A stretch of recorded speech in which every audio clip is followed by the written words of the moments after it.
గరీబులను ప్రాణాలు కాగమైన అల్లు అర్జున్కు జీవితంగా ఇచ్చాలి. అదే విధంగా 50% కాపాలని డిమాండ్ చేస్తున్నాము. రాష్ట్ర ప్రభుత్వం ఇలాంటి గుంతలను, ఇలాంటి జీరోలను మీరు ఎంకరేజ్ చేయకండి. బెనిఫిట్స్ వాళ్ళతో మీరు రాష్ట్ర ప్రభుత్వం ఈ రోజు ఎంకరేజ్ చేస్తున్నారు కాబట్టి ఇలాంటి వ్యక్తులకు కనీసం మానవత్వం లేకపోవడం. ఖబర్దార్ అల్లు అర్జున్, ఖబర్దార్ అల్లు అర్జున్.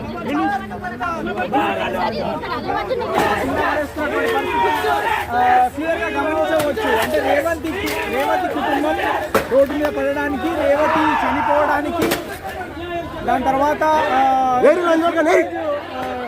హాస్పిటల్ బారిన పడడానికి కూడా అల్లు అర్జునే కారణం అని చెప్తా ఉన్నారు. లోపల తీవ్ర వాగ్వాదం జరుగుతున్నటువంటి దృశ్యాలు క్లియర్గా చూడవచ్చు. ఓన్లీ జేఏసీకి సంబంధించినటువంటి వాళ్ళు ఫ్లెక్సీలు, ప్లకార్డులు తీసుకొని వచ్చి నినాదాలు చేస్తున్నటువంటి క్రమంలో లోపల అల్లు అర్జున్కి సంబంధించినటువంటి వ్యక్తిగత సిబ్బందితో ఓన్లీ జేఏసీకి సంబంధించినటువంటి విద్యార్థి ముందుగా విద్యార్థి నాయకుల్ని బేషరతుగా రిలీజ్ చేయాలి.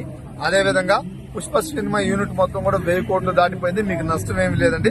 25 కోట్ల రూపాయలు ఒకవేళ రేవతి కుటుంబంలో ఆయన భర్త అడగకపోవచ్చు, కానీ మీ సామాజిక బాధ్యతగా మీరు నిజమైన హీరోలుగా నిరూపించుకునేందుకు ఆ పైసలు 25 కోట్ల రూపాయలు ఇవ్వాలా. హీరోయిన్ కూడా ఇంకో 15 లక్షలు ఇవ్వాలా.